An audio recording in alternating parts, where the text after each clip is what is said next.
Salve Boris, eu sou o Gabriel Souza. Eu sou o Bruno Borges. E nós somos a Brasil Bodybuilding News.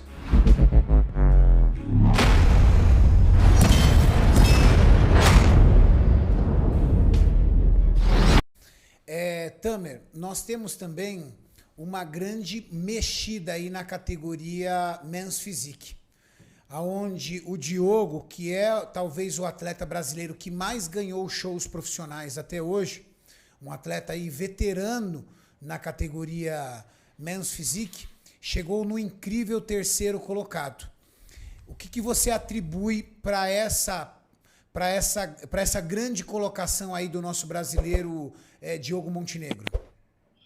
Renato, eu acredito que o Diogo sempre tem alguns atletas. Acho que você lembra do Darren Charles? Darren Charles era o campeão de ganhar shows de bodybuilding, mas quando chegava no Olímpia, o corpo dele nunca estava tão bem. E o Diogo estava mais ou menos fazendo isso. Ele estava indo muito bem nos shows regionais, que ele estava, não regionais, profissionais, mas regionais que eu falo, que ele estava competindo. Aí quando chegava num show como Olímpia, ele não conseguia ficar no pico perfeito do corpo dele. Essa vez ele conseguiu. O condicionamento dele estava absolutamente incrível. Tão incrível que depois o Steve Weinberger e o Tyler e o meu irmão vieram conversar comigo e falaram: o que você acha? Eu falei: olha, eu acho que ele até tem condição de ser primeiro. Os juízes, ele estava tão bem que os juízes realmente até estavam olhando na possibilidade dele poder estar brigando pelo título. E ele não é um atleta grande, ele é um atleta pequeno, na verdade, mas ele não tem deficiências no corpo dele. Então, o balance proporcional dele realmente elevou ele muito. Poxa, e é legal a gente ouvir esse feedback, porque era exatamente isso. O Diogo não é um atleta musculoso, mas ele é um atleta de proporção muito boa, né? Você não encontra um ponto fraco nele. Ele tem dorsais completas, ele tem um peitoral cheio, ele tem um braço arredondado, um ombro arredondado, uma cintura fina, uma desproporção entre linha de cintura e linha de cintura escapular e pélvica. E não necessariamente ele era o maior, tanto que ali entre os outros atletas ele ficou ainda menor, né? Porque além de tudo tem a questão da estatura. E foi lá e se destacou. Você falou tudo agora. Isso é fundamental para os fãs e também os atletas que de vez em quando não entendem isso. Não é o maior cara que ganha a categoria de biquíni ou a categoria de Men's Physique, é o que não tem erros no físico dele.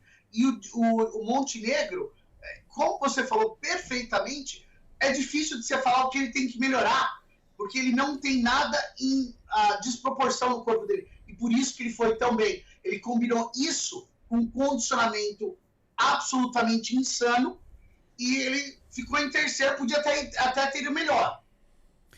E o Kaique de Oliveira, a galera em peso no Brasil acompanhando o Kaique. O Kaique veio de uma 7ª colocação, subiu uma posição, foi para uma 6ª colocação. Do que você viu ali, na onde o Kaique evoluiu e na onde ele fica para poder melhorar que os árbitros esperam dele? Olha, para começar, eu quero iniciar como produtor do Olímpia, juiz.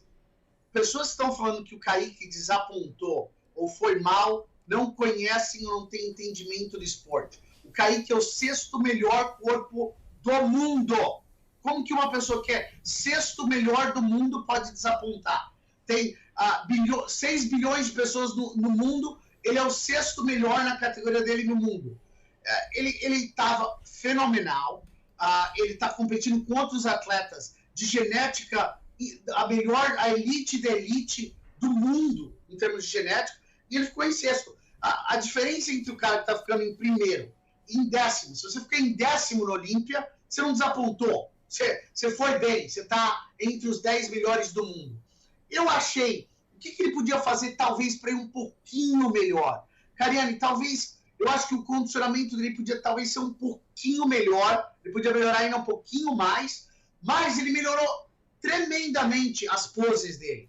Eu acho que as poses dele podem ainda melhorar mais? Podem, mas você compara o Kaique de hoje e o Kaique do ano passado, ele é um atleta sem dúvida superior. E é só isso que você pede como atleta. Se ele continuar nesse nível, o que você acha que vai acontecer com ele? Um dia ele vai se tornar Mr. Olímpia. É uma questão de ter consistência e evolução no físico. Veja o que aconteceu com o Diogo. Nunca tinha chegado nos 5, ficou em terceiro. Se o Kaique está mostrando uma consistência fenomenal e tem um futuro pela frente. Show. Classic Physique. O Ramon quase infartou o coração dos brasileiros. Para você ter uma ideia, Tamer, o Ramon chegou a se tornar o top 5, trend top 5 do assunto mais falado no Twitter Brasil. De todos os assuntos falados no Twitter, o Ramon chegou no trend top 5 no sábado. Os brasileiros foram à loucura quando o Ramon Dino posou do lado de Sebum. Chris Bumstead versus Ramon ali posando, a galera entrou à loucura.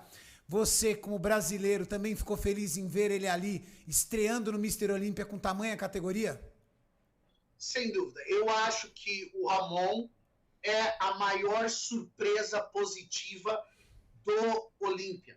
E até mais do que a Franciele ou a Ângela. Porque, vamos ser honestos, eu ficaria chocado se o título não tivesse ido para a Franciele ou para a Ângela. Porque elas eram as duas favoritas.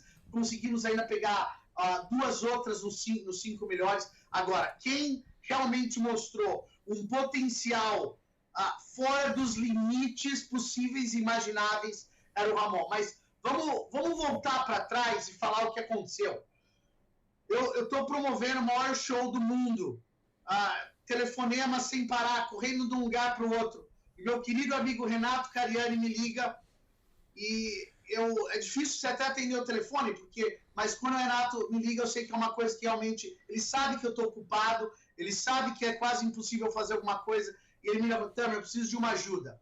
O voo do Ramon foi atrasado, foi cancelado, na verdade, da República Dominicana.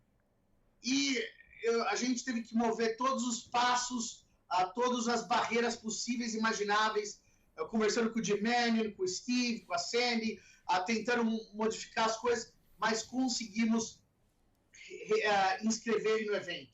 Eu falo para você, se não fosse o amor e o carinho que nós temos pelo Renato, o apoio que a Max tem dado pelo fisiculturismo mundial, talvez o Ramon não poderia nem estar no palco. Seria uma tristeza, mas nós mexemos o mundo para poder fazer isso acontecer e ele não desapontou a gente, né, Renato?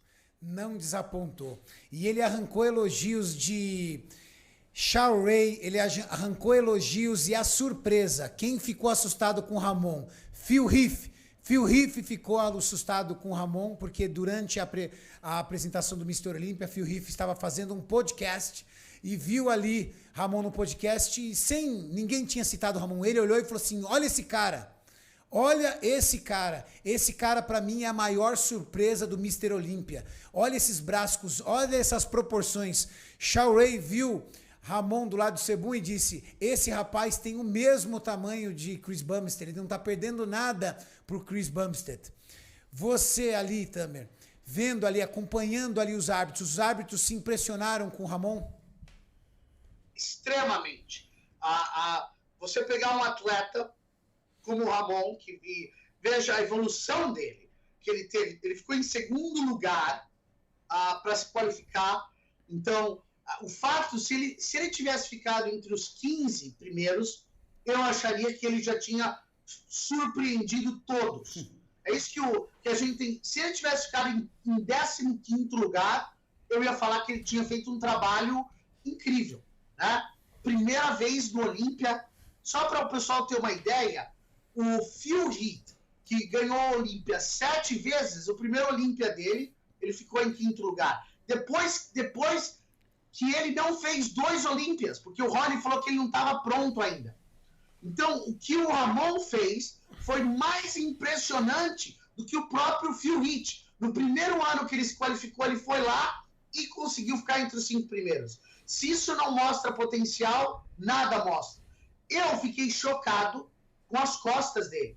Eu falei num podcast que o Zancanelli estava um pouco mais completo, porque a frente e as costas dele, quando ele na última competição, estavam mais completas. Eu não sei o que aconteceu com o Ramon durante esse tempo. Talvez foi o meu treino de costas com eles. Acho que vocês têm que checar o treino de costas que eu fiz com o Ramon aí, porque alguma coisa aconteceu. Conversando, inclusive, com alguns amigos meus sobre isso, e eles disseram, Renato, talvez seja a questão do tipo, eu não aceito que ele chega porque eu não cheguei, entendeu? Talvez, pô, ele tá no mesmo lugar que eu, pô, ele veio do Acre, entendeu? Tudo. Como é que esse menino que veio do Acre, não tem nada, tal, tudo chega ali? Aí a gente vê como que não é, o fisiculturismo não é investimento, né, cara? Porque se você for parar para ver, pelo tempo que o Ramon tem de investimento, é muito pequeno para onde ele chegou, perto de alguns atletas que já estão aí com investimento muito grande. O Cris já estava no Olímpia. Tem atletas que têm investimentos, atletas mesmo no Brasil, que já têm investimento há anos, bom investimento há anos, e ali, entendeu? E batalhando, trabalhando, e não conseguiu chegar com o Ramon. O Ramon, ele veio do Acre em abril do ano passado. Em abril do ano passado, ele veio do Acre. Antes de ele vir para cá, ele só sabia o que era base de texto e comida básica, arroz, ovo, frango e peixe. Não, que peixe? Nem isso mesmo. Um frango, tudo, muito do básico. Então, vamos falar aí, com 1 ano e meio de um trabalho que ele vem fazendo, e principalmente assim, desse 1 ano e meio, ele tem vamos dizer assim, um preparo mesmo para o fisiculturismo, vamos falar assim, de 1 ano. Porque quando ele veio, ele ainda ficou meio perdido aqui, tudo tal, para poder se encontrar, para poder começar a fazer o trabalho. A preparação dele para esse Mr. Olímpia, quando nós chamamos ele, e ele começou a trabalhar conosco, foi em janeiro. Eu falei para ele, eu tive uma reunião com ele, né? A gente já tinha uma baita de uma relação, mas eu fiz uma reunião com ele sobre projeto. Falei para ele, olha, filho, é o seguinte, você tem condições de ser um atleta competidor no Mr. Olímpia ainda esse ano. Eu acredito que você ainda consiga vencer um show pro, conseguir sua vaga e estrear no Mr. Olímpia. E quem sabe você pegar um top 10, um top 15 no Mr. Olímpia. Foi o que eu disse. Sinceramente, era o que eu imaginava no máximo. Não, mas isso é o que a gente imagina. Aí eu cheguei para ele e falei assim, aí a Max entrou em ação e falou assim, vamos tirar sua documentação. O Ramon, ele não tinha a certidão de nascimento dele. Ele havia perdido a certidão de nascimento dele. Não tinha RG, não Ele tinha havia nada. perdido o RG e o Ramon tinha uma cópia autenticada do RG. Era como ele viajava, como ele viajou de avião para cá, era o único documento que ele tinha. Então nós fomos tirar RG para ele. Nós fomos... A Max, vocês não têm ideia do qual foi o trabalho que foi para tirar a certidão de nascimento dele, a cópia. Porque senão tinha que ir no Acre. São documentos que você é obrigado a ir lá pessoalmente. Assinar. A Max conseguiu tirar de lá e a gente começou a construir passaporte, tudo que nem o pessoal falou assim, pô, deixou para tirar o visto em cima da hora. Meu amigo, ele não tinha o RG. Eu sei que Em janeiro ele não tinha o RG. Então nós fomos atrás de RG, nós fomos atrás de certidão de nascimento, nós fomos atrás de passaporte. Quando o passaporte veio, aí sim você pode dar entrada no visto. Nós demos a entrada no visto, só que o visto, nós contratamos um escritório americano, porque o visto, o consulado está fechado aqui no Brasil. Está fechado desde o ano passado por conta da pandemia. Então tudo foi muito em cima. Porque ele chegou tão em cima da hora, gente? Queríamos que ele tivesse chego 10 dias antes nos Estados Unidos. Mas fomos correr atrás disso tudo. Quando ele foi pro Europa Pro, ele foi só pro Europa. Tinha shows antes. Shows bons para ele fazer. Mas não deu para fazer porque o passaporte dele saiu faltando tipo 10 dias pro Europa Pro. 10 dias. Ele fez a preparação no olho, assim, tipo... Vai dar certo de sair o passaporte. Quando ele saiu do Europa Pro, a gente já tinha corrido atrás do visto, aí vai, entendeu, no escritório do visto. Tudo. Então foi tudo desse ano. Saiu tudo esse ano. Toda a documentação dele nós fomos atrás desse ano. Renato, em 20 anos de carreira, eu fiz tudo sempre sozinho. Sempre dependeu de mim fazer. De eu ir lá, fazer meu passaporte, pensar na logística, qual é o melhor caminho a seguir, qual o melhor hotel me hospedar, qual é a melhor forma de eu conseguir chegar até lá. Cara, hoje o Ramon tem uma infraestrutura de primeiro mundo, coisas que talvez nem o Chris Buffett tem para treinar. Ele tem uma família aqui, ele tem uma equipe. Eu tô aqui há pouco mais de 2 meses, eu consigo ver a estrutura que o Ramon tem hoje. É por isso que quando eu falo que o Ramon tem uma margem de evoluir no esporte, é que eu estou levando em consideração não só o que eu estou vendo na televisão, mas o que eu estou vivendo aqui dentro do CT. Ele tem o Júlio, ele tem o Jurlan, ele tem o Maurício e principalmente o Renato, que é o cara que sempre acreditou nele desde o início. E às vezes eu mesmo falo pro Renato, cara, meu Deus, e o Renato fala, cara, eu acredito nesse moleque desde a Espanha. A forma com que a Max vem apoiando ele, a forma com que o Renato vem trazendo ele. Então, assim, isso é um resultado, isso é fruto de um trabalho que tem muita gente por trás trabalhando. E assim, e o Ramon, eu acho que ele alegrou a todos nós, porque ele representa um pouco de cada um de nós, né? Aquele físico que ele leva para o palco é um pedaço de cada um aqui que torce por ele.